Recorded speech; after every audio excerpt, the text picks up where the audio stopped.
Bueno, vamos con lo que sucedió aquí en la Asamblea en el último día. En el último día estuvo literalmente todo el establecimiento, todo el país, los ministros, vinieron muchos representantes del gobierno Muchos nacional. viceministros, Muchos la verdad, viceministros, muchos sí, viceministros. muchos viceministros, algunos ministros, el presidente no vino, ustedes lo acaban de ver. Todo el mundo económico, todo el mundo judicial, todo el mundo también empresarial estaban aquí reunidos. Hubo un panel muy interesante que tenía que ver con democracia, en donde estuvo el maestro Héctor Abad, que gracias a Dios sobrevivió luego de ese ataque de los rusos en Ucrania.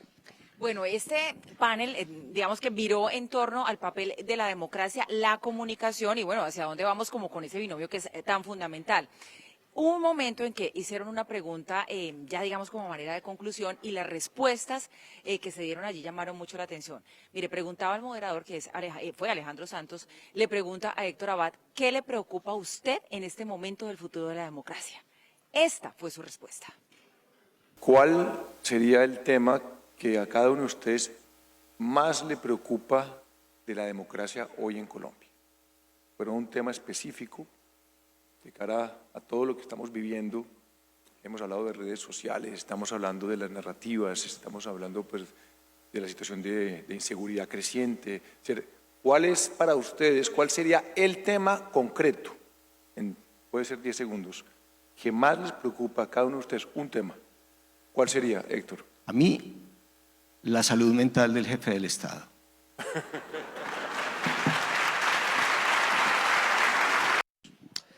En ese panel también estaba Juan Esteban Constaín, estaba también Alejandro Gaviria.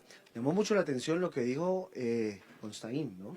De lo que le preocupa en este momento de la democracia colombiana. Él dice que le preocupa el regreso de los sectarismos, que eso se está viendo de una manera muy fuerte en el país y también lo que tiene que ver con los caudillismos. Sí, yo ya lo dije, el resurgimiento del sectarismo, que fue la maldición de Colombia en su historia, nos curamos de ella entre el Frente Nacional y la Constitución del 91 y volvió con todo su arsenal de mesianismo, irredentismo y caudillismo. Entonces yo creo que el sectarismo es una maldición que no puede volver. Bueno, también participó, usted ya lo mencionaba, Giovanni, en este panel el exministro Alejandro Gaviria. Ahí estaban debatiendo un poco acerca de las comunicaciones del gobierno, de lo importante que debe ser esta relación pues con la ciudadanía, con la gente.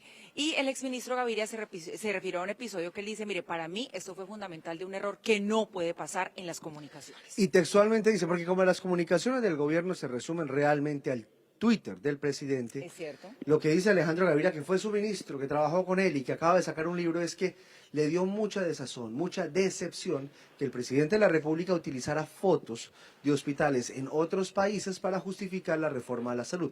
Literal, eso no es una frase mía, lo está diciendo el ministro de Salud, ex ministro de Salud Alejandro Gaviria. Esto dijo.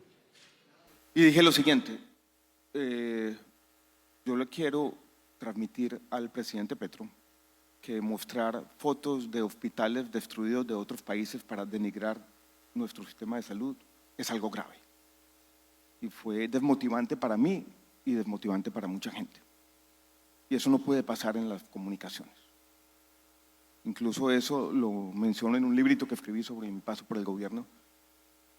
Y para mí eso fue frustrante, Alejandro y todos y todas. Yo creo que la cordura, la mesura en la comunicación, la objetividad, la exactitud, si se quiere, cierto apego a los hechos es fundamental. Pero entiendo al mismo tiempo que las redes sociales nos han enloquecido a todos un poquito, ¿no? Y que hoy son, en cierto sentido, una amenaza para la democracia. Bueno, ahí están distintos puntos de vista, muy interesantes todos en el marco de este evento, la importancia de la democracia en la construcción de país.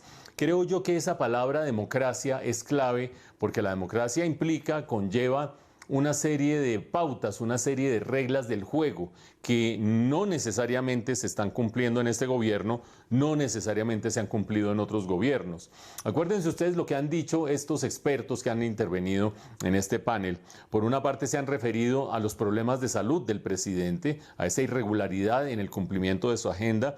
Por otra parte, a posiciones excesivamente sectarias. Cualquiera diría que una posición sectaria es sectaria sin que sea un exceso o no, pero en en este caso la persistencia del sectarismo y la polarización es un rasgo común a la agenda y a la manera de comportarse del presidente Petro, pero también de muchos otros. Si ustedes quieren a Bolsonaro, si ustedes quieren a Donald Trump, si ustedes quieren a Nicolás Maduro, etcétera, etcétera.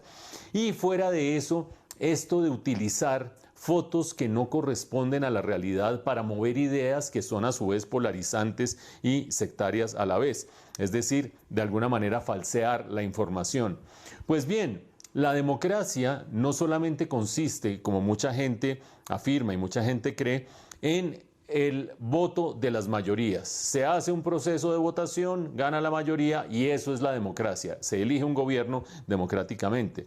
La democracia conlleva, entre otras cosas, el respeto de la oposición. Gana una mayoría, pero está dentro de sus deberes respetar a la minoría. Y muchas veces el respeto a la minoría involucra también el respeto a la oposición.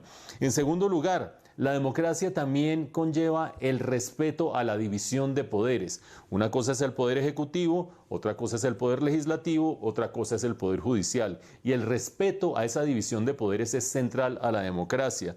En tercer lugar, la necesidad de construir consensos. Si un gobierno es elegido por mayoría de votos, pero debe respetar a las demás partes representativas de las fuerzas políticas, debe buscar consensos, no hacer solo lo que se le antoje.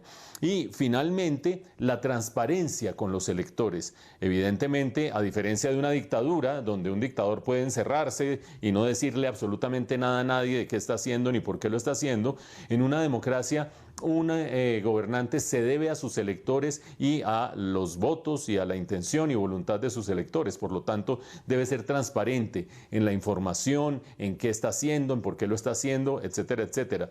Varias de estas cosas no se están cumpliendo en el gobierno de Gustavo Petro, no se han cumplido en gobiernos anteriores y hay que señalarlo de igual manera, como por ejemplo el respeto a la división de poderes. Con mucha frecuencia el presidente Petro termina atacando las decisiones del judicial, termina caracterizando de manera negativa lo que sucede en el Congreso.